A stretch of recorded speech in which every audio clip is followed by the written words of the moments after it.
Sige, balikan natin doon yung the decision making class, no?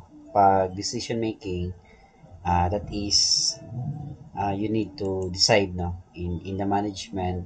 Laktod ng istorya, no, basically means to cut off. Pag cut off, it means yung mga options mo, 'di ba? Gantag options in our issues or concern, no, in our management.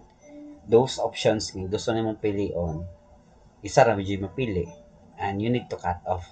So yan, wala siya. You need to cut off po. So dito na tayo sa steps, no? 7 steps to become an effective decision making process, no? Siguro maging effective ka nga manager, no, based on the decision making process ng 7 steps. So first steps, we have identify the decision, gather the information, um, una, identify the decision, gather the information, identify the alternatives for weigh the evidence and choose the among alternatives and take action. And lastly, review your decision. So let's discuss no himay-himayon na to ni individually what is number 1 hanggang number 7. Okay, so let's discuss now. So unang steps po no students is the step 1, no, identify the decision. So the first step is the most important part, no, in the most important step in the decision making, and you already recognize that a problem exists and that you must make a choice, and you ask yourself what exactly needs a decision. So in this part, what exactly needs to be decided, no? So you need to understand po what is really the issues, what is really the problem within your workplace or within your company, if you are the manager. And if you misunderstand the problem, your solution will be wrong. 'Di ba? If you're judging quickly, 'di ba? Usahay ba kana kung quickly imong pag-judge sa isa ka kuan, sa isa ka butang, pwede magkamali o magkamali jud ka, no? Without proper decision making process, no? Without the logical reasoning, mana magkamali o magkamali jud ka. For example, no, if you are managing a small school canteen, no, ang daily income decrease. Bantayan mo ang decrease matong income karon, no, you should not immediately say customers don't like our food. No, more din judgment, no. Dili. No, so you need to instead you define the real issue. For example, mingon jud ka na sales drop by 30% for this month. Mo jud ni mingon dra 30% ay ang ibaba, no. Dili lang kay mingon jud kag wala nahinay atong business karon, no. So ang laktod nga sa you need to provide a logical reasoning. Anong hina may ang business, no? Anong hinayon si rason pila may gi-decrease. So naka-find out mo class na your sales dropped by 30% this month, and now the problem is clear and you can proceed properly. Kung unang imong judgment ba hinay man atong business, ayaw sa pag-ingon og hinay. So you need to analyze unsay unsay data nganong hinay siya, pila may gidrop sa imong sales, no? So kung 30%, okay na nasabtan na nimo, okay 30% ay gidrop sa income, no? So it means nasabtan na nimo ang problem. Number 2, um, gather the relevant information, no? In this step or in the next step, you collect the reliable and useful information, no? You do not depend on rumors or assumption or mga istorya, no, mga fake news. So you need to gather talaga, no, ng mga relevant information. You focus only on the relevant data.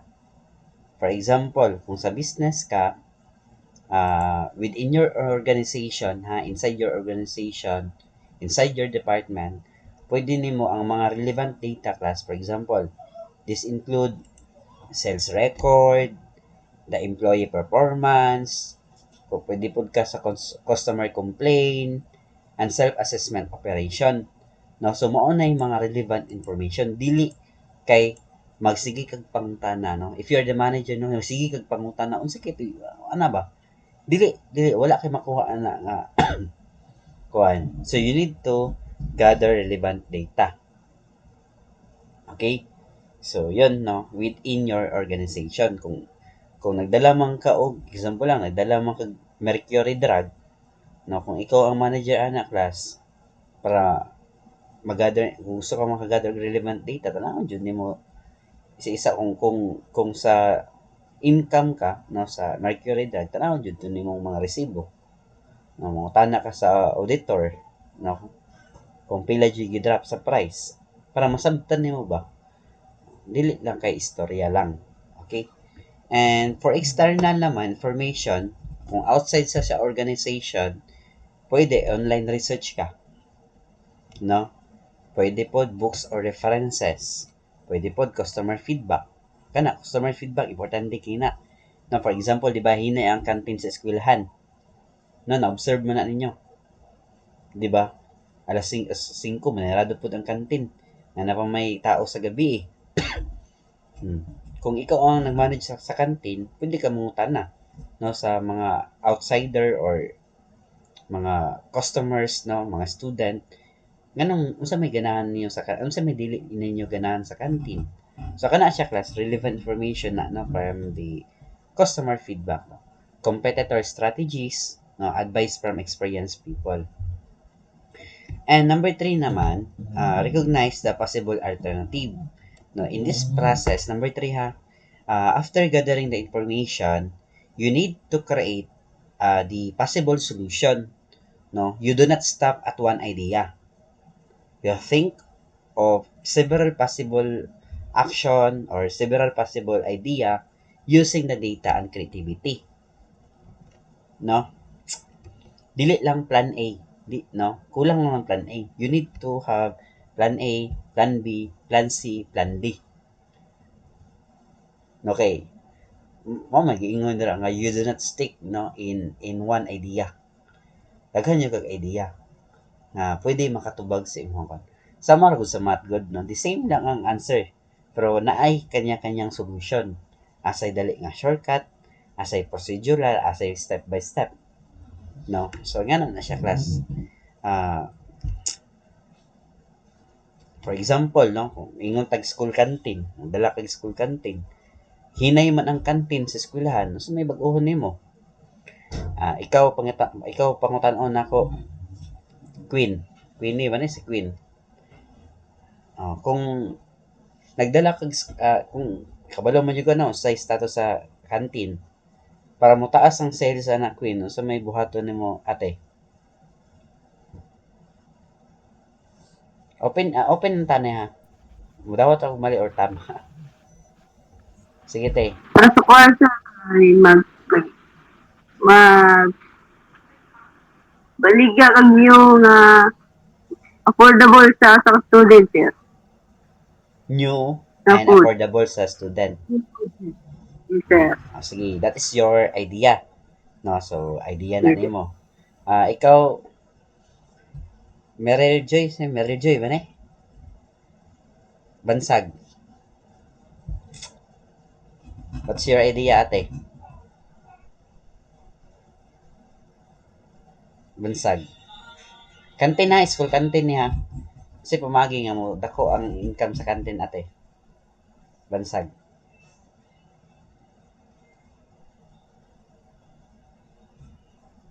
Uy. Okay idea. Iyon ni mo ang mic day. Kick out ka karon dre.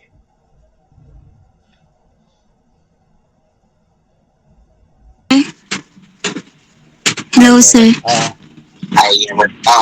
Madungog na ako, sir. Madungog ka. Ay, ang ako, sir, kay ano, sir, baka na, siguro mas kanang gather siya ako, yata ko data, sir, kay since imong giingon nga kanang 5 p.m. ay 5 PM lang ko tabang sa kantin kay mas daghan mo gud og mamalit sir ba ini kanang gabi gani kay kanang evening ang mga evening mo gud sir kay mga kuan na sir ba mga trabahante na so mas magkuha ko og data sir sa mga evening session kung unsa ang mas kanang ginapalit nila sir ba kay mostly mangod sir kay nag evening kay dili na gani magkaon na gani sir so magpalit na lang sila og kanang ano sir mag open sila og kanang ano gani sir kanang like sa pastilan sir kay need pa man magawas ang mga student in evening sir kay magkaon. So your idea is mag-gather ka o mag-collect ang data from the students, what's really needs ng student, kung pastel ba ilang gusto, no? Ana, affordable pod ang ilang gusto. Kanang dili na mo adto sa gawas, no? Nang convenient lang siya, no? Inside the school campus. May ang gusto ate. So, tama man, no? So, tama man ang iyong idea, no? So, kana siya class, no? Isa na sa kanang ang ato mo guna na possible alternative solution. No, you do not stick with one idea. Nangita yung gaglaing nga one. No. And number 4 naman, number 4 is imagining the evidence. So after, no, after creating, no, after creating your possible alternative solution student is mag-imagine sa ka. In this part, you need to weigh the evidence, no, weighing the evidence, and in this part, mangutan na kasi magugaling mo na, no, what will happen if I implement this option, no, and you need to try to predict the possible result of each action. For example, kung i-go, sugalan ako ni, take care ba, you know, sa businessman ka, no, or manager ka, no, okay, what's the possible benefits? Pwede na mo i-compare. Risk, cost, and the effectiveness. So, in this part class, you are imagining, you are predicting. Now, what if pa ni Darian, number 4, what if i-apply ko ni? No? Mag-open ko sa kantin, sa eskwelahan, 5 p.m. onwards. What if, butangan na ko og pastel, nga tag 10 pesos na lang, dili tag 15. So, 10 pesos nga pastel, pero walay sudan. No? Pure kanon lang, no? Tuyog patis lang. Ano ba? So, yun, no? Number 5. In this part, no, after number 4, di ba, nag-imagine ka na, no? You are weighing the evidence. After that, you need to choose among the alternatives. In this part na ng number 5, you may rank the options, you may combine the ideas, and choose the most practical one. No, you now select the best solution for this. No. I-ranking nimo siya. No, kung asa i-hire, murag kani ang gusto nimo, no. That is your plan A. Kung mag-failure ka sa plan A nimo, go for plan B. Ano raman na. 'Di ba?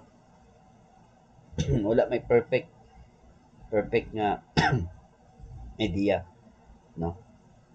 May usay mong kamali ka. So next, number 6. Implement the decision. So pag implement in this decision po student is you need to act, no, you need to have an action. Now a decision is meaningless without the execution. The decision is very useless without your execution. So mao na ilaktog ni istorya dira.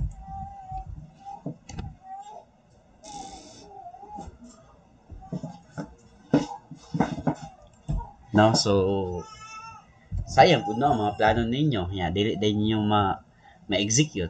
No, sa maragot na nang gusto mo maglaag. No, nagsabot mo magpadagat ta after sa kuan after sa posting sa grading system no sa portal nya karon kay ang uban killjoy di na-cancel ang dagat no drawing rataman no drawing lang walay color di ba so parang ganyan class no your decision making your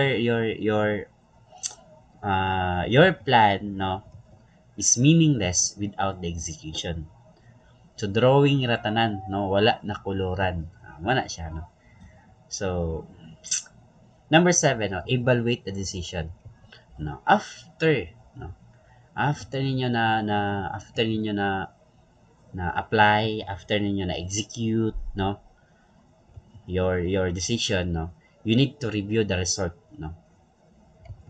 For example, ang pangutanaan did the result solve the problem after 1 month? Di ba atong issue is 30% ang decrease. No, after 1 month ba? Nasolbad ba ang 30% decrease sa sales? No. Kung wala man nasolbad, you go for plan B. Mo yun na siya kas. No, mangita na po kag alternative solution, magbalik-balik na pud ka. No, and that's the mindset ng manager. And that's the mindset ng mga business owner. Dili na sila mag-stick no in one idea. Daghan na sila idea.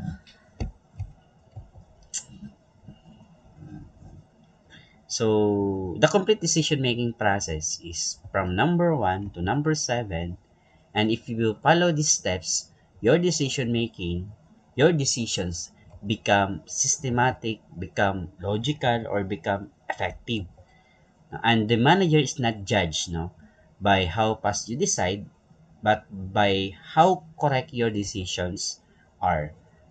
Yun na, no? Dili pas-pas ang pag-decision process ng isa ka manager sa isa ka manager class.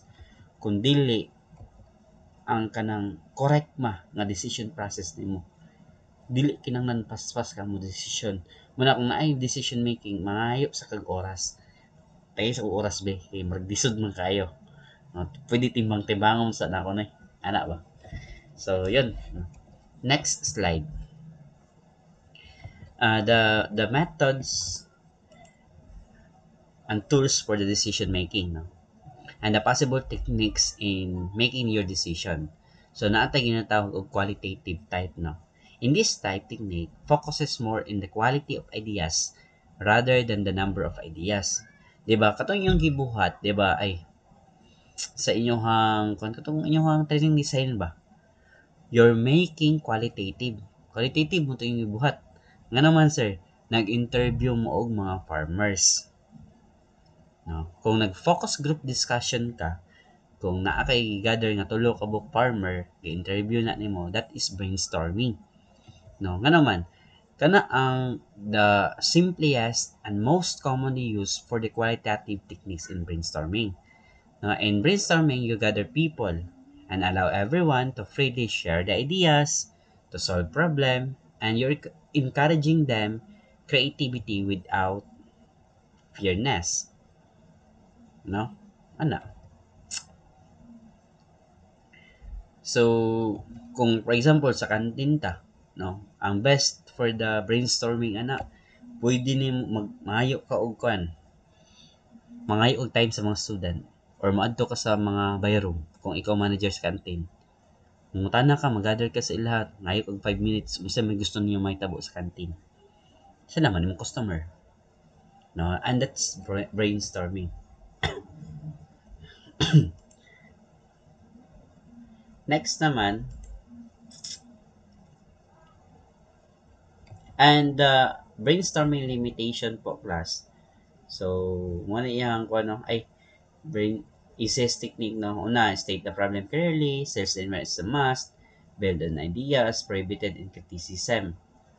And brainstorming limitation, natin mga limitation, And dili po tanang brainstorming is perfect. Dili siya perfect class, no?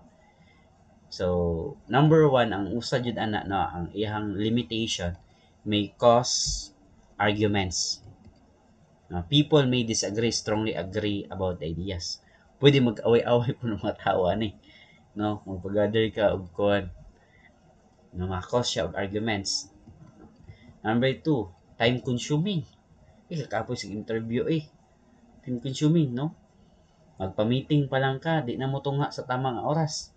Subot ang mga Pinoy, alas 8 ang meeting pero makasugod alas 10, no, alas 11. Di ba? No? Number 3, not effective for everyone. No? Ang uban ba class, no, kay maulaw. Na siya idea. Pero dili niya mapagawa sa iyang idea, no? Not always successful, no, ang brainstorming. And next naman,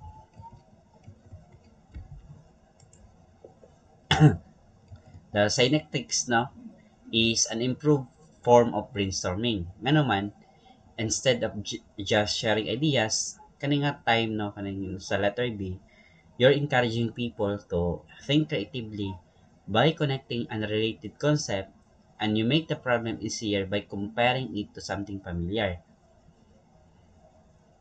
Kaning sa letter B kas, you're asking, no, you are always asking. Pwede ka kanang manawag ani, no? Example lang, dili lang kan ba, dili lang voluntary, no? Kung dili imong mandatory nimo sila patubag, no?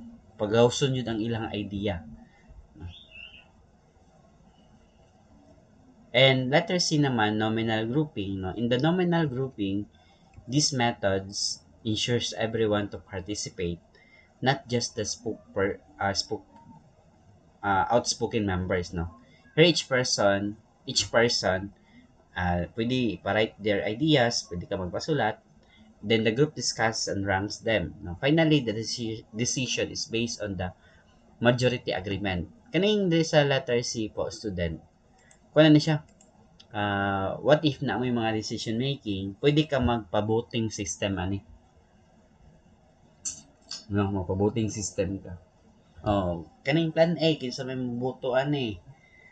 Kay ato nang i-follow. Mura siya og kanang PTA meeting ba.